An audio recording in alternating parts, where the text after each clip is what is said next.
Bleach Rebirth of Souls. I'm starting to understand it now. After rewatching every single trailer released and then the system overview, my konpaku has become familiar with this game. Variety, pace, source, chaos, Yoruichi. Bleach Rebirth of Souls is trying to bring it all. It is clear that the game is aiming to create a wide range of characters with a bunch of varying playstyles. You have the strong close range characters such as the boy Ichigo or Chad, the long range fighters like Urahara, and the super long ranger, also known as Gin. There's counter-attackers, speed maestros, crowd controllers, stances, Yoruichi, who I would let win just because she is beautiful. Yoruichi mentioned twice already? She won't let you hit, bro. I'ma like the video though. With the variety of archetypes to go around, you are quite likely to find a character that suits your playstyle. It'll be like finding your own Zanpakuto. And the benefit of there being different type of fighters is that if you get bored of one type, you can simply move to another character type and probably have a whole brand new experience using them. Everyone has a different signature move with an ideal or optimal range to attack from, which I think is pretty freaking cool. The game also mentioned that there are two types of combos, which are quick attack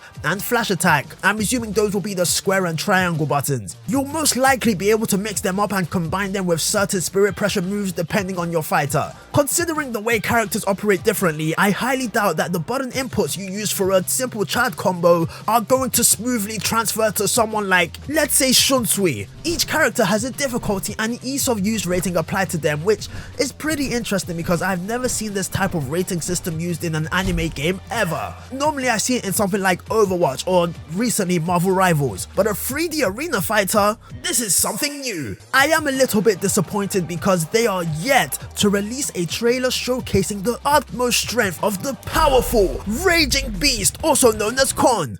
Maybe they're just saving the best for last. Some fighters have specific gauges and abilities like healing, invincibility, reawakenings, which is basically a second awakening. There are also Bankai or character specific actions, and damn, there are a lot of them. From being able to control your opponent's movement, impairing their vision, creating or changing the fight conditions, full map attacks, and even a self-revival. They aren't trying to hold anything back. Rebirth of Souls is on a huge mission to make everything as lore accurate as possible. Even for Soifon, she can defeat you just by landing 2 Nigeri Kesatsus, which is insane. Now I'm pretty sure it's not going to be super easy to land, but it's going to make for some very interesting matches. With all these Bankai specific actions, these character specific actions, it does raise the question of how will this affect the overall balance of the game.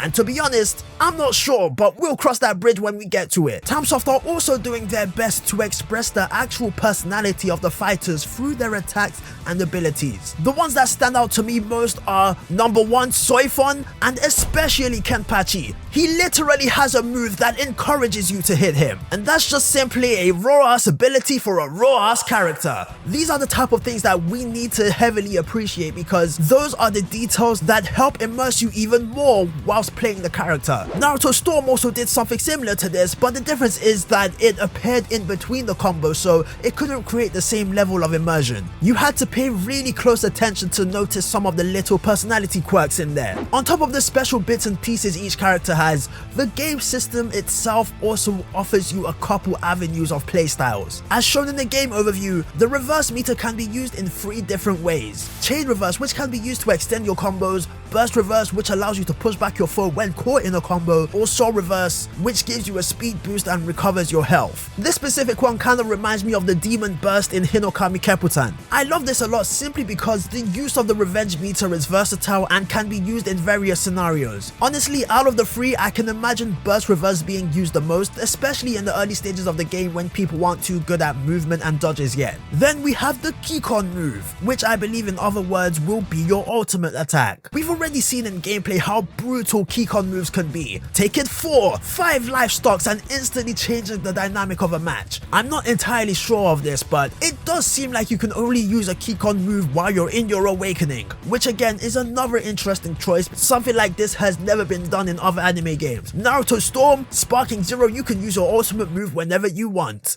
as long as you have enough gauge to perform it. Overall, Bleach Rebirth of Souls is on track to being one of the most unique anime games to date. I don't think it's on Kill la Kill if levels are different, however, it is definitely trying to take a different approach or path with 3D arena fighters as opposed to the one that was popularized by the Naruto Storm franchise. I genuinely don't know if this game will be amazing or even addictive, but I would damn sure support it because they're actually choosing to do something a little bit different. And creativity is something that we need a lot more of when it comes to 3D arena fighters. They sort of skimmed over the online mode and I do wish we saw more of that. Hopefully there are functional lobbies, tournaments, spectator mode, and possibly some online training. Having those things will go a really long way for building a proper community surrounding this game. Considering this is the first Bleach console game we have gotten in years, I just genuinely want it to do well. I want it to thrive. Anyways, I'm gonna end it here. Hope you guys enjoyed the video. Feel free to leave a like if you did, and now I shall ride off into the sunset with Soy Fun.